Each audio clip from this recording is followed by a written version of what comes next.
Have you ever asked yourself, if you were to die right now, what would haunt you the most? Would it be the mistakes you never got the chance to make right? The loved ones you never told, "I love you" to? The secrets you never dared to share with anyone? I died. I truly left this world, even if only for a fleeting moment, so brief no one would have believed it happened. But I'm not going to spend the rest of my life talking about that death. What I can't stop thinking about, what won't let me stay silent, is what I saw, what I heard, and what I felt in that moment. There's a truth I had never imagined, never dared to believe. A truth revealed not through words, but through the eyes, the presence, the overwhelming light of Jesus. He didn't speak to me. He showed it to me so deeply, so clearly, my soul felt like it was dissolving in his radiance. And what he showed me, I believe with all my heart, is something you need to know, especially if you are Black, or you love someone who is, or simply because you are human and alive in this generation. Because it wasn't a compliment. It wasn't a celebration. It wasn't even a moral teaching. It was the truth. A truth that has been buried, silenced, distorted by centuries, by history, by prejudice, and sometimes by our silence. A truth that made me weep in the very presence of heaven. I'm not a pastor. I'm not someone with a special calling. I'm just an ordinary woman, full of questions and short on faith. I used to doubt God. I used to turn away from Black friends without realizing it, just because I saw them as different. And it was that very hidden bias, the unspoken distance in my own heart, that helped me understand why I was the one chosen to see what I saw. Have you ever considered that a whole people could be hypnotized by a lie lasting for hundreds of years? That within them exists a power so immense the world has worked to bury it beneath names, labels, and systems? I didn't believe it either. Not until I died. And saw it. I still remember how it felt. Like being caught in a dream you couldn't wake up from. Like every physical sensation had been stripped away, leaving only something deeper. It was like a light that didn't come from the sun but from somewhere inside of you. Like a sound that didn't echo in your ears but in your soul. And amid all those indescribable sensations, Jesus looked at me, as if he had known me long before I was ever born. He didn't need to ask my name. He didn't need to know what I had done. He simply asked, "Are you ready to know the truth?" I didn't realize then that my answer would change everything. The way I saw others. The way I saw myself. The way I understood history, the past, the future, and the world. But before I tell you what Jesus revealed to me about Black people, there's something you need to understand. No one is given the truth just to keep it for themselves. And no one is qualified to speak it unless they've once been wrong. I was wrong. I was silent. I overlooked the sorrow in their eyes, the forced smiles, the untold stories. I lived without truly seeing until I had no choice but to see. From a place with no lights, no body, no excuses. A place where only the soul remains, in its barest truth. And here's what's strange. When you die, you don't feel the fear you might expect. You don't panic. You don't thrash or scream. The only thing you feel is clarity. It's as if every foggy thought you ever had suddenly lifts in an instant. You see everything. And in that moment, I saw myself, but not in a mirror. I saw through the eyes of my soul. I saw the weariness I had always hidden. The anger I had swallowed down. The times I stayed silent when I should have spoken up. And then I saw them. The ones I had passed by without noticing. The Black men and women who had appeared in my life were like blurred backgrounds. Suddenly, they stood out with piercing clarity one by one. And I realized they were never background. They were light. They were chosen souls. They carried a message in their blood, one I had never heard, even though I once thought I understood the world. I know you're waiting for me to say what it was. The truth Jesus revealed. The message I brought back from the other side. But be patient. To truly understand the weight of that message, you need to know who I am, how I lived, and why someone like me, someone who didn't belong to them, was chosen to witness the most sacred truth about them. Maybe you're like me, not a bad person, but once silent in the face of injustice. If that's you, then you need to keep listening. Because what comes next? It's not just a story. It's a wake-up call. I'm going to tell you the story of my life, a life that once claimed to be not racist, and why I, of all people, was chosen to see what no one dares to say about the soul of the Black community. My name is Alyssa Morgan. I was born and raised in a small town in southern Missouri, a place where everything felt peaceful, tidy, orderly, and white. White like the paint on every rooftop. White like the school uniforms. White like the unspoken agreement about what a proper life should look like. I grew up surrounded by rules. Eat on time, study hard, respect your elders, and behave appropriately toward others. And for most of my life, that's exactly how I lived. A quiet life, a safe life, but also a hollow one, like a spotless white wall, straight, uncracked, perfectly in place, yet utterly forgettable. I studied accounting and landed a job at a reputable financial firm in St. Louis. It was a stable job with good pay. My weeks ran like clockwork: groceries on the weekends, team meetings every Monday, monthly reports, annual vacation plans. A life most people would call ideal. But somewhere inside me, though I never said it out loud, I often wondered, is this really what it means to be alive? I used to think I was a good person. I never said anything cruel. I didn't hate anyone. I wasn't racist. But what I didn't realize is that sometimes indifference wears the mask of politeness. Indeed, I never insulted anyone. But I also never really saw them. There was a woman in my department named Tamika. She was the only black person on our team. Tamika was smart, diligent, and always cheerful. She greeted me every morning with the kind of bright smile that lit up the room, eyes full of energy. And me? I'd nod. That's it. Not because I disliked her, but because I never felt the need to be closer. I thought she was doing fine. I kept her at a safe distance, just like I had with every black person who had ever crossed paths with me. And I used to think that was enough. I didn't say anything wrong, I told myself. I treated her respectfully. But now, looking back, I understand I was wrong. Because apathy, that quiet detachment, is one of the most subtle forms of prejudice. When you treat someone like they're just part of the scenery, not a soul with unique worth, you erase them. You blur their presence from your awareness. And the worst part is, you still think you're a good person while doing it. My life kept moving forward. Day after day, week after week, year after year. I had a husband, a kind man, quiet, gentle. We had a little girl named Riley. There was nothing wrong with our family. But there was nothing we were truly passionate about either. We ate dinner together, watched TV, and went to sleep. Each of us lived in our shells, like planets orbiting in the same solar system, never touching. And I began to feel tired. Not from a lack of anything, but from having too much. Too many schedules. Too much pressure. Too many things I had to hold together just to keep life looking stable. I had sleepless nights, but I never said a word. Every morning, I'd sit in my car after parking at work, staring blankly out the windshield, not ready to go in. Some days, I'd ask myself, if I disappeared today, how many people would feel my absence? I didn't dare answer. And then it happened. On a completely ordinary day. A Tuesday just like any other Tuesday. The sky was heavy with clouds, thick and gray, like something was waiting to fall. I drove to work, radio on, sipping the same coffee I always did. Nothing seemed out of place. But my soul knew. There was something in the air. A tension like a violin string pulled too tight. I ignored it like I always did. I had too much to do. As I turned onto the freeway, a sharp pain hit me. Piercing. Cold. Like a blade slicing through my chest, out of my back. I tried to breathe in, but the air wouldn't come. My heart felt like it was being crushed. My vision blurred. And then, I lost control of the wheel. I don't remember how I turned it. I don't know if I hit the brakes. All I recall is the sound of the high, shattering pitch of metal and glass colliding in a weightless space. Then silence. Then light. And then nothing. When I woke up, I was no longer myself. I was no longer in my body. I looked down and saw myself, but I didn't recognize her. My face was pale. Blood ran down my forehead. My arms hung lifeless. Strangers stopped their cars. Someone called for help. Everything moved in slow motion, like a scene from a movie. And I watched myself, as if for the very first time. As if this was the first time I had ever truly seen the woman named Alyssa Morgan, with honest eyes. I didn't feel fear. I only felt emptiness and clarity, as if every curtain had just been pulled aside, revealing a light too pure to hide from.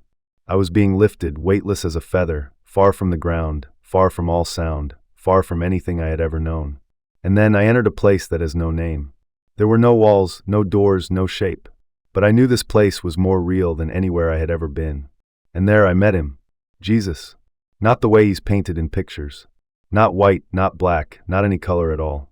But a presence radiant, tender, overwhelming. He didn't speak with words.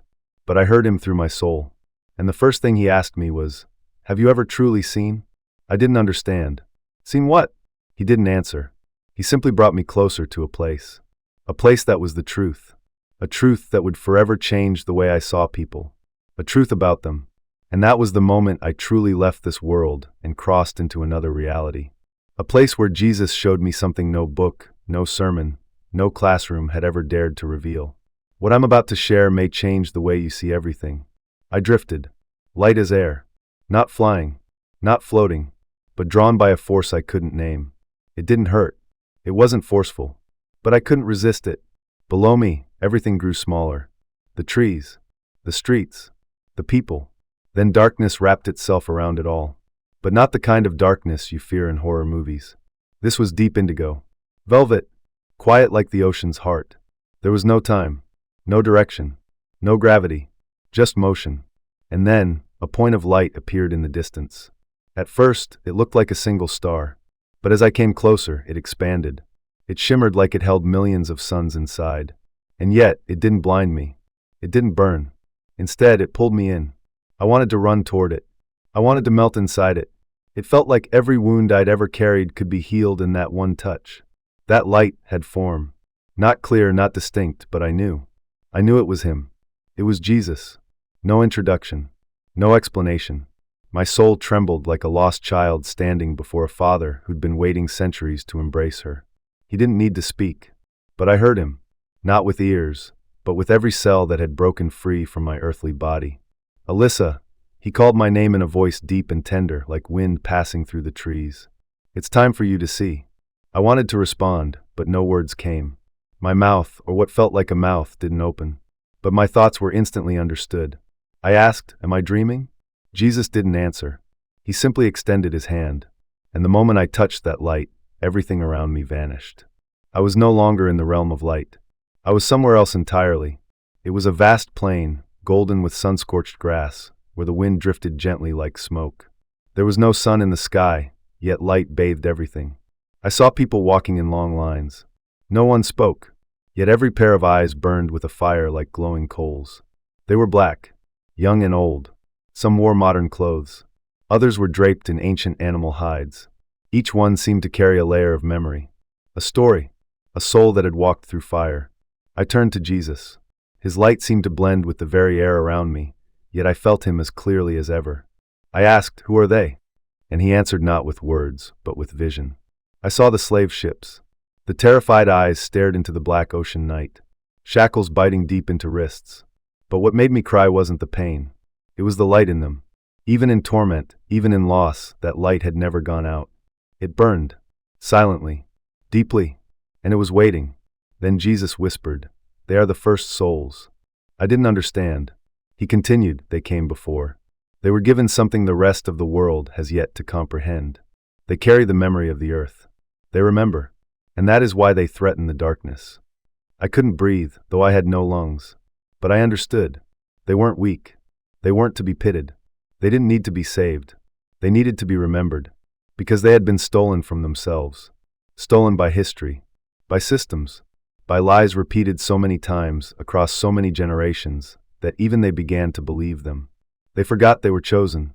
Then he showed me a little girl with curly hair, standing in front of a mirror. Her eyes were full of tears. She tugged at her hair and asked, "Why am I not white like the others?" I collapsed. My heart shattered, because I had seen that exact image in real life. And I had stayed silent. Jesus placed his hand over my chest. A stream of light surged through me like a current of living electricity. And in that instant, I saw their ancestors one by one. Dressed in coarse fabrics, skin bronzed by the sun, eyes burning like fire. They didn't speak, but they passed something to me. A language without words. A message that needed no translation. Remember us. I broke down in tears. Not from pain, but from regret. I had lived my whole life under the banner of what society called polite, non-racist, civilized, and yet I had never truly seen their greatness.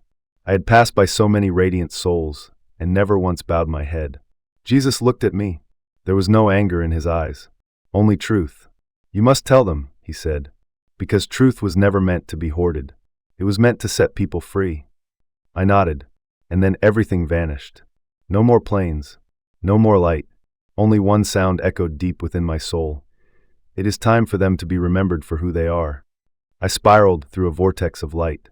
Then darkness swallowed it all. And I fell. In the next moment, I woke up. But the world was no longer the same. I tried to tell people what I had seen, but no one believed me. No one, except the one person I had always overlooked. The one I had once thought didn't matter. She was the first to take my hand. I opened my eyes. The light struck my retinas like 1,000 tiny needles. Everything around me was blurred, like trying to see through murky water. The sharp scent of antiseptic clung to my throat. I heard the monitor beeping, each beat distant and irregular. I didn't know where I was. I couldn't remember what had just happened. All I knew was pain. Every inch of my body hurt, as if my bones had been taken apart and put back together all wrong. My head felt heavy as stone, yet my mind was clearer than it had ever been. I wasn't afraid. I didn't cry. I just breathed each breath, dragging a piece of my former life away with it. I knew where I had been. I knew who I had met. And I knew what I had to do with what I had seen. What I didn't expect was that no one would believe it. A nurse walked in. Her eyes were kind but cautious. "You're awake. The accident was pretty bad, but you're going to be okay." I tried to nod. Even the smallest movement felt like it drained my entire soul. She asked if I remembered anything. I looked at her, moved my lips, and whispered, "I died. I met him." She paused, her smile tightening just slightly. "Oh, you mean it felt like you were between life and death, right?" I shook my head slowly. "No, I died. And Jesus showed me something about black people." She lifted her gaze. The gentleness in her expression vanished. She gave a polite nod and quietly stepped out of the room. A few minutes later, the doctor came in. He asked the standard questions. "What's your name? Do you know what day it is? Do you remember the accident?" I answered each one clearly, precisely. Then I said, "I need to record what I saw on the other side." His brow furrowed. "You mean a hallucination?" I replied, "No. A truth. I don't blame them. How could I blame a world that's never stepped outside of the flesh it loves so blindly? But the loneliness that comes with knowing something no one else believes is a deep and aching kind of solitude." I stayed in the hospital for 11 days. The stronger my body got, the more I felt like I no longer belonged to the world I had known. Friends sent messages. They checked in. But when I mentioned Jesus, the light, or black people, silence. Some said I was experiencing post-traumatic confusion. Others sent me links to psychiatrists. And some just vanished without a single word. Even my husband, a kind, quiet man, someone who lives by logic and numbers, listened to me. Once, maybe twice. But whenever I spoke about the experience, his eyes would cloud over like fog on glass. "Maybe it was just a dream," he said. "Your body went through so much, maybe your mind just made it up." I looked at him and shook my head. No, I had been there. I began to write. Every day, I set aside hours to record every detail. The field of souls, the light of Jesus, the faces of black men and women passing through me like a living river of history, the ancestors who spoke with silence. I had to write. If I didn't, I felt like I might shatter from the pressure of holding it in. I printed the manuscript, sent it out to a few places. Publishers turned it down. Some didn't reply at all. A few sent back polite lines. "Thank you, but we don't publish personal spiritual material." One response stood out. Short, dismissive. "This kind of story is divisive. Not suitable for public readership." Divisive? What I saw was the truth. Was light. Was love. It was the shared memory of humankind. How could that be divisive? I started to doubt myself. Wondered if I had lost my mind. Was I just overwhelmed? Was Jesus merely a construct of an oxygen-starved brain? Until one evening, I was sitting alone in the living room. The light was soft. My manuscript lay on the table like the only friend who hadn't left. And then my phone buzzed. A message. From someone I never expected, Tamika. "Are you okay? I heard about your accident. I read part of what you posted on your blog. You said you saw them. Saw us. I believe you." I read that line again. And again. My hands trembled. Not from shock, but because my soul had just been touched back. Tamika, the first black woman in my life who had stood close enough, long enough, for me to truly touch her light, was the only one who believed. She didn't need proof. She didn't need convincing. She didn't need me to explain. She believed because she knew. Knew in a way deeper than logic. Deeper than the very thing I used to worship as truth. I called her back. Her voice on the phone sounded gentle but firm. She said, "I don't know why you were the one to see it. But if you did, then you have to tell them. Because we've lived for hundreds of years being forgotten. And if you have a chance to pull back that memory, you don't get to stay silent." That night, I didn't sleep. I sat upright and wrote everything down again. Not to get published. Not to become known. Not to persuade. But to remember. To release. Then I started recording videos. No filters. No fancy editing. Just my real voice. I looked straight into the camera and said, I'm a white woman. I used to think I wasn't racist. But the truth is, I never truly saw. And Jesus showed me something I can no longer keep to myself. Black people are not a people to be pitted. They are the carriers of memory. And it's time we return that memory to them. I didn't expect the video to go viral. It didn't explode overnight. But it spread deeply. Slowly. The comments started pouring in. Some were filled with hate. Some were threats. But some were trembling souls whispering truth. I've dreamed that same thing. I'm white, but I remember seeing that light in the eyes of my black nanny. I can't look away anymore. You said what I've never dared to say. And I understood this was only the beginning. I started a small group. I called it Healing Black Souls. Not to heal black people, because that's not what they need. But to help restore what was taken. Memory. Place. Soul. I didn't stand behind a podium. I didn't speak from above. I told the story. And I listened. Each gathering peeled back another layer of old skin from my spirit. I was no longer the old Alyssa.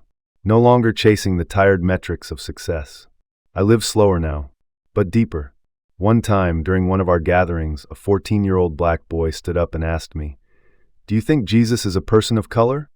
I didn't give him a direct answer. I just looked at him and said, "Do you think light has a color?" He nodded. And then he cried. I can't claim that what I saw was absolute, but I know it was real. Because never before had anything made my soul weep, just from a single look. And I will keep telling this story, whether people believe it or not. Because Jesus said, the truth is not meant to be kept. It is meant to set people free. What came next was the moment I stood face to face with their ancestors, in a spiritual realm no human language could ever describe.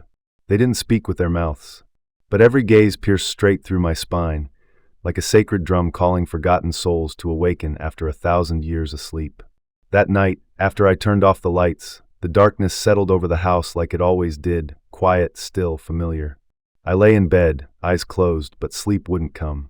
That feeling returned, that strange, unmistakable sensation, like a door was opening somewhere between two worlds. I took a deep breath. The air felt thick in my chest, not painful, not frightening, but like a silent invitation. A summons. And then, I fell. Not my body. My soul. I fell through time. Through space.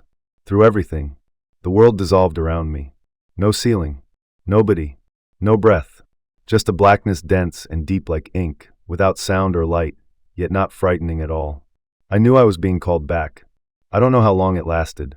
But suddenly, I found myself standing inside a circle. The space was unlike anything I'd ever seen. No walls. No sky. But I knew I was at the center of something sacred.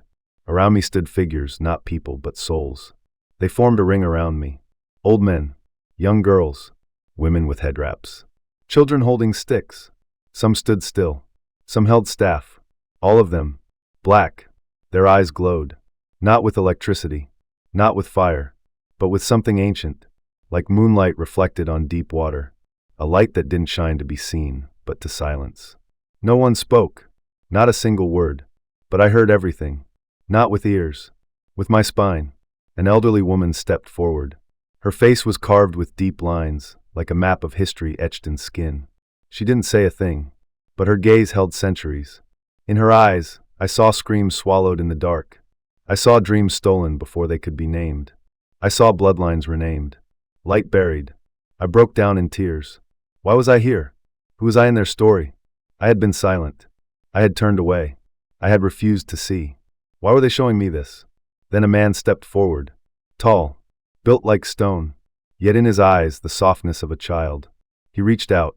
His hand didn't touch me. But it didn't need to. I felt it like a current of power flowing straight through my heart. He didn't ask me, "Do you believe?" He simply asked, "Do you remember?" I was stunned. Remember what? I answered without thinking. He pointed to my heart. Your soul once touched the memory of ours. But you forgot. Now you are being called back not to speak for us, but to listen. The entire circle began to move, like a miniature universe spinning around its center. Each person stepped forward and placed their hand in the air before my chest. And with each touch, a memory rushed through me. A young black boy is being beaten for reading a book. A mother wrapping her child in torn cloth, whispering into their ear, "You are light." A young man standing in an all-white courtroom, his eyes unshaken by fear. A black girl standing alone on an empty stage, gripping a poem no one had dared to read. I couldn't take it. The emotions swept over me like a tidal wave. I was no longer Alyssa. I became their memory. I was a witness to what had never been written down. I was the blank page that had once rejected their story and was now being filled, line by line, with tears. Then a little girl stepped forward.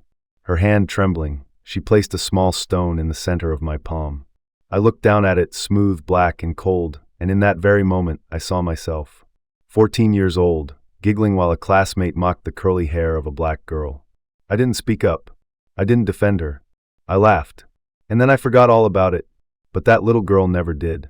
I collapsed. My soul shattered into 1,000 pieces. I said I was sorry, not with words, but with the whole of my being. And then came the sound of a drum. No one knew where it came from, but it was powerful, like the heartbeat of the earth itself. Boom, boom, boom. Each beat was a summons. A new soul stepped forward from the shadows. They didn't look at me. They looked through me, as if searching for something within me that I had not yet found.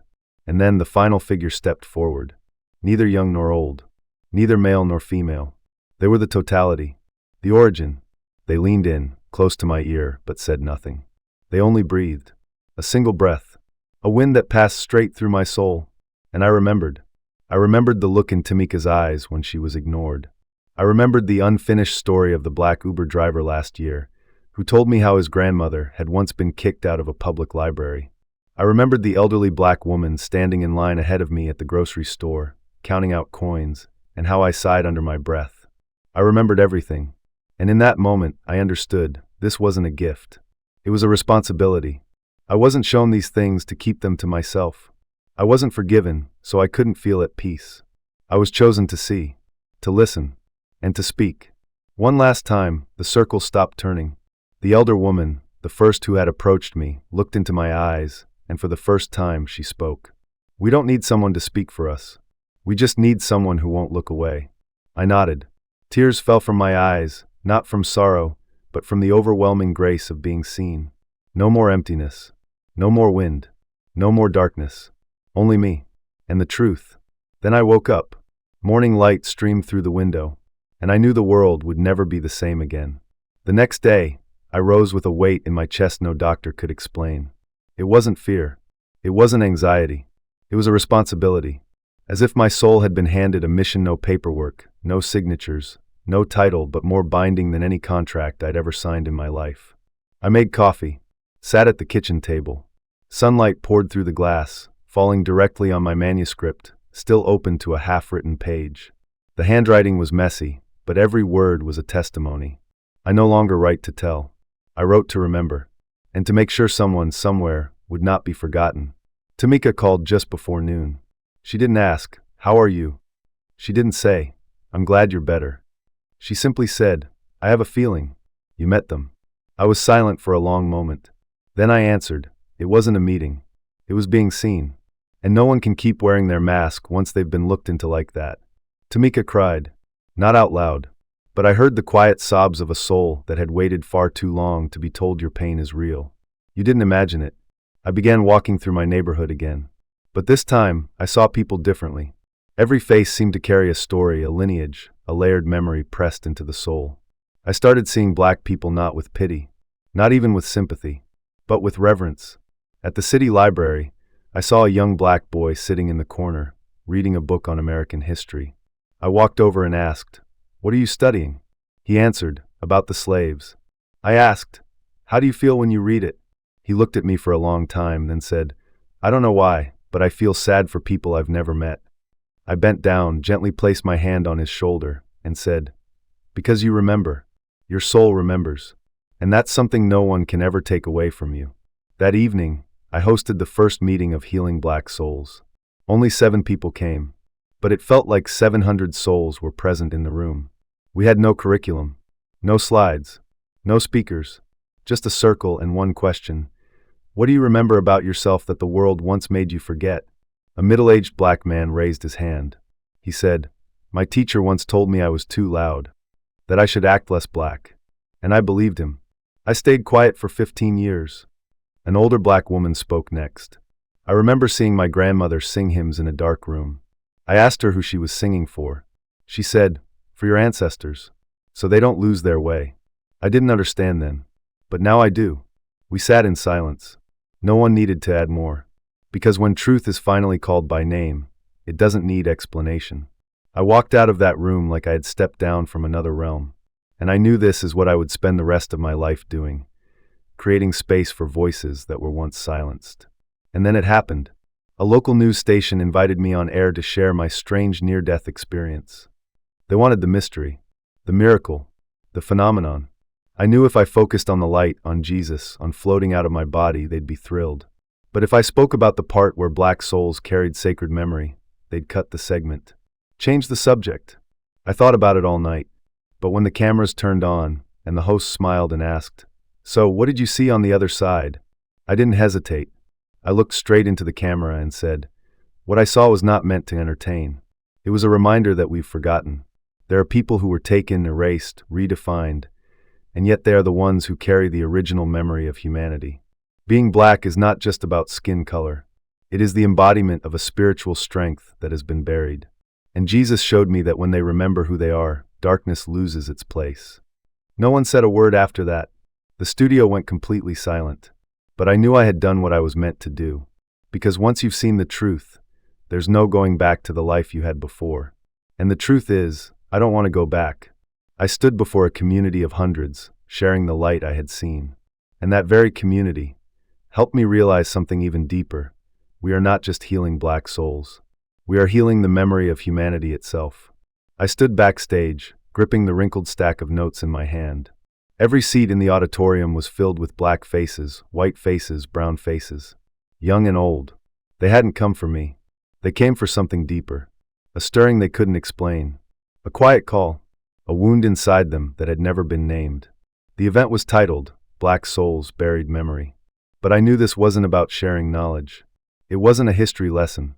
This was a testimony, and I was the first to speak, not because I was special, but because I could no longer stay silent.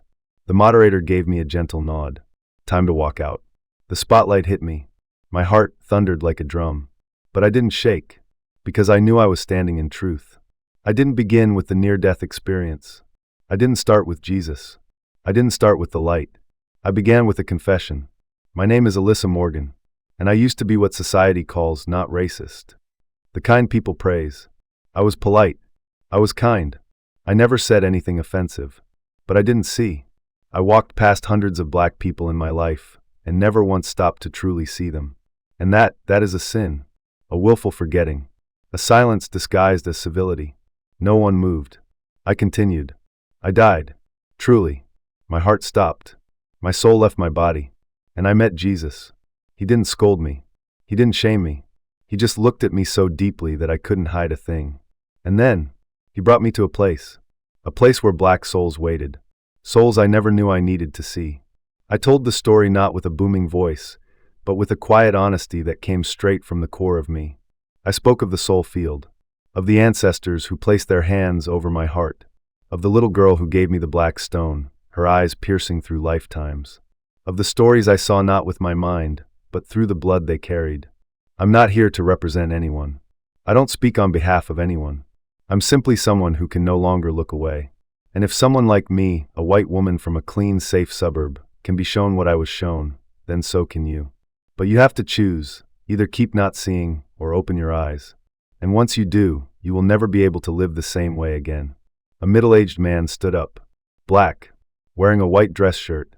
His face was lined with experience. He said, "I've never seen anyone like you. Say this in front of us, not to be forgiven, but to help carry the weight." I nodded, my throat tightening. I didn't come to be applauded. I came to help open the path. Then a young black woman stepped forward. She stood beside me, her hands trembling, but her eyes burning with fire. "I'm black. I used to think I had to be quiet, to be nice, to tone down my blackness so people would accept me. But now I know I don't need anyone's permission to exist in the fullness of who I am." Applause broke out. Not loud, but firm, steady, like the ancestral drums I once heard in that dream. I didn't say much more. I stepped back and gave them the stage. One by one they rose and shared the memories that had been silenced. An elderly woman spoke of her first day of school, how she had no books because black children didn't need too much education. A young boy shared how he was stopped at the door of a store because the owner assumed he was trying to steal. A mother talked about the fear she felt every time her teenage son left the house wearing a hoodie. No one sobbed, but the room trembled, because when the truth is finally spoken aloud, it shakes every false foundation beneath it. At the end of the night, I stepped back onto the stage, but I no longer looked at them as an audience. I looked at them as allies of memory. I spoke the final words, the ones I had practiced 100 times in my head, but when they came out, they didn't sound rehearsed. They felt like a blade, slicing through every pretense. I'm not standing here to be a hero. I'm standing here to say I'm sorry. Not just with words, but with action. From this day forward, I will live to help every black soul remember who they are, and to help everyone else never forget it again. I left the gathering as dusk settled in. The sky glowed red, like a wound beginning to heal. I looked up at the clouds, remembering the light of Jesus, and heard his voice echo softly in my spirit. Truth is not meant to be kept. It is meant to set free.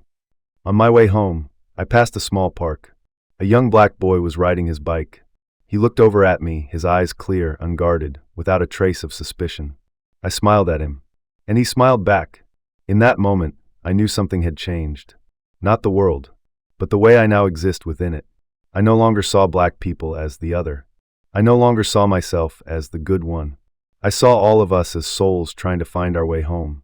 And that home is the truth. It is light. It is memory. It is the sacred act of looking into one another's eyes and saying, I see you, and I won't forget you again. You don't have to die to see what I saw. You only have to open your eyes. And once you do, you are not allowed to look away.